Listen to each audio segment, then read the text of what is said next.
जम्मू कश्मीर के पहलगांव में हुए आतंकी हमले में भावनगर के पिता पुत्र की भी जो है वो मृत्यु हो गई। उनको भी गोली लगी थी। आज सुबह उनकी मृत्यु की पुष्टि हुई। हमारे साथ जो मृतक हैं उनके साले हैं, उनसे बात करते हैं। आपका नाम क्या है और आपको किस तरह जानकारी मिली कि इन लोगों की जो है वो गोली लगने से मौत हो गई?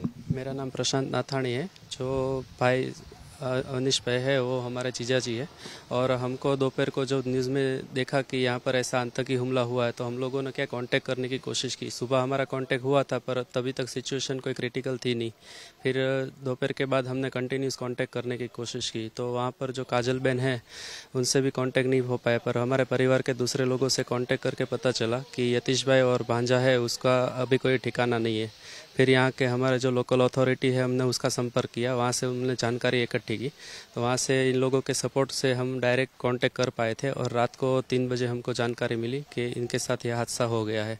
रात को तो 2 बजे तक तो हमको ये मालूम नहीं था कि उसका कोई अता पता है नहीं, क्योंकि वहाँ पर क्रिटिकल सिचुएशन की होने की वजह से हम लोगों को कोई पूरी जानकारी मिल नहीं रही थी। और वहाँ के सारे नेटवर्क इशू का कारण वहाँ के फ़ोन कॉल्स भी बंद थे।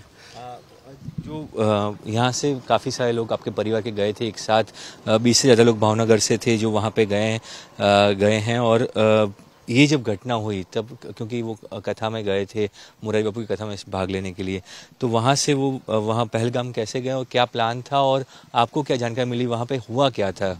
हमको ऐसे जानकारी मिली कि जो लोग यहाँ से बापू की कथा सुनने के लिए गए थे, बापू की कथा हाफ डे चल रही थी।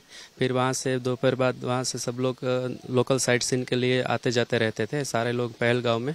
और ये लोग भी गए थे। पर वहाँ जब पता चला कि 2 पुलिस ऑफिसर के बेस में कोई आके उनको पूछा तो उसके साथ ये हादसा हुआ। पर वहाँ की सिचुएशन के लिए यहाँ पर पूरे लाइव जानकारी हमको नहीं मिल रही थी।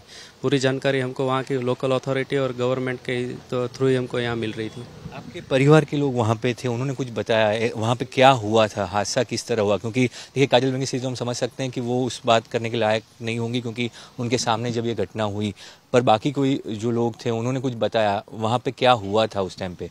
बाकी के लोगों ने बताया कि वो लोग जो बाहर घूमने के लिए जितने लोग पूरे गए थे वहाँ सबको पूछ के वहाँ पर उसके ऊपर शूट एंड साइड कर रहे थे। क्योंकि उनको ये भांजी को और जीजा जी को पूछा था कि आप कहाँ से हो और हिंदू हो या मुस्लिम हो, तो उन्होंने बताया कि हम हिंदू है, बापू की कथा में आए थे। और वो वहाँ आर्मी के भेस में थे तो इनको लगा कि कोई लोकल आर्मी वाला इंक्वायरी कर रहा है, तो वो सच्ची जानकारी दी तो उसको 0 रेंज से उसके ऊपर फायरिंग कर दिया था। और ये सब जानकारी हमको शाम को ही मिल गई थी। पर उसका क्या, परिवार के जो साथ में लोग थे वो उसको वहाँ जाने नहीं दे रहे थे आर्मी वाले, क्योंकि वहाँ पर जब तक पुष्टि नहीं होती थी तब तक किसी को अलाउड नहीं कर रहे थे।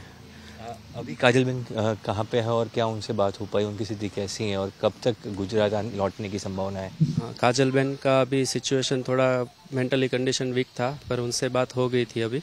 और उसको हमारे जो अंकल साथ में है वो भी लेके आ रहे हैं, गवर्नमेंट की हेल्प से वो लोग यहाँ आ रहे हैं। अभी वहाँ से कश्मीर से निकल के बॉम्बे आ रहे हैं और बॉम्बे से यहाँ भावनगर उसका फ्लाइट है, तो शाम को 5:30-6 बजे वो लोग यहाँ पर पहुँचने वाले हैं। बात करने की तो जिस तरह से बात की जाए, जो परिवार हैं उनसे बात की गई, उनको कल देर रात पता चला। पर जो घटना है, जो आतंकी घटना हुई, उसमें साफ तौर पे लोगों को पूछा गया था कि आप कहाँ से आए हैं और उसके बाद उनको बहुत बेहद नज़दीक से गोली मारी गई तो बचने की उम्मीद कम थी। पर देर रात को परिवार को पता चला और अभी भी जो बुजुर्ग हैं परिवार के उनको बताया नहीं गया। ये जो है जब तक शाम तक उनका पार्थिव घर पर नहीं पहुंचता तब तक जो है कोई जानकारी घर वालों के साथ साझा नहीं की गई है। भावनगर से कैमरामैन जीवन व्यास के साथ ब्रिजेश दोषी, आज तक।